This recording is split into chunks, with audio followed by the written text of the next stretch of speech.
Here's a build to try, the good build. Otherwise known as the try-hard build, the meta build, or the no-fun build, whatever you want to call it, this is a great way to give you and your team the best chance of beating the heist. Whenever you feel like being a meta conformist, this is the build for you. Let's check out my skill points. In Mastermind under Medic, I get Basic Combat Medic, and then Ace Quick Fix, Combat Doctor, and Inspire. These are pretty basic skills for any good try-hard build. Doctor Bags are a necessity for any heist longer than around 10 minutes, and Inspire is practically mandatory for one or more players to have on any difficulty above Overkill. In Sharpshooter, I grab Basic Stable Shot and Marksman. These are just to improve the stats on my weapons. Moving on to Enforcer, under Tank I Ace Resilience and Transporter, get Basic Shock and Awe and Bullseye, and Ace Iron Man. Fairly standard armor build stuff. In Ammo Specialist, I get Basic Scavenger, and then Ace Portable Saw and Extra Lead, and get Basic Fully Loaded. A saw can speed up a lot of heists, and Fully Loaded helps the ammo efficiency of my weapons of choice. It may seem a bit strange to get ammo bags after I already got Doctor Bags earlier, but it'll make sense when I move on to Technician under Engineer and spend the minimum amount of points to get Aced Jack of all trades. Now I can bring both Doctor Bags and ammo, in whichever order better benefits the team. While here, I'll quickly stop off at Oppressor and get Basic Steady Grip, a small but important accuracy bonus. In Ghost under Artful Dodger, I grab Basic Duck and Cover and Parkour, as I do in every build. I also swing over to Silent Killer, getting Basic Second Wind, The Professional,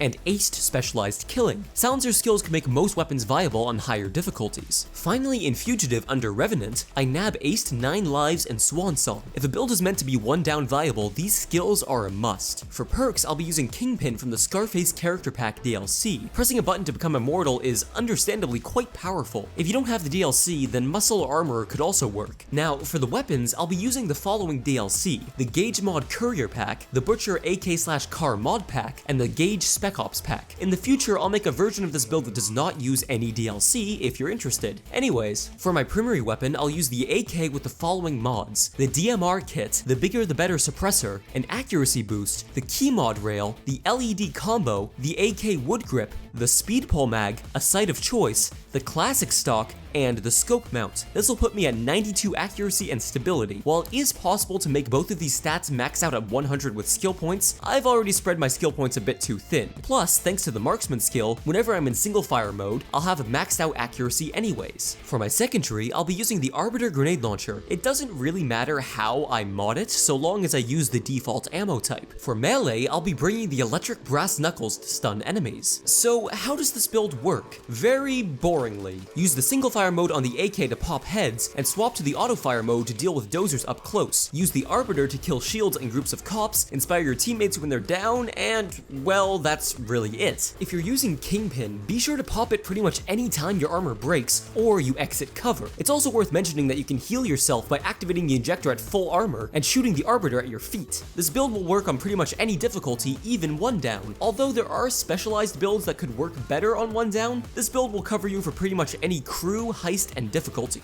Be sure to bring 2 deployables, prioritizing bringing ammo or Doctor Bags as your primary depending on the rest of your crew's gear. And feel free to bring a saw as a secondary if the heist calls for it. Even if it's not a very interesting build, it will make beating heists much easier in general, and you can't argue with that. Thanks for watching, and take it easy.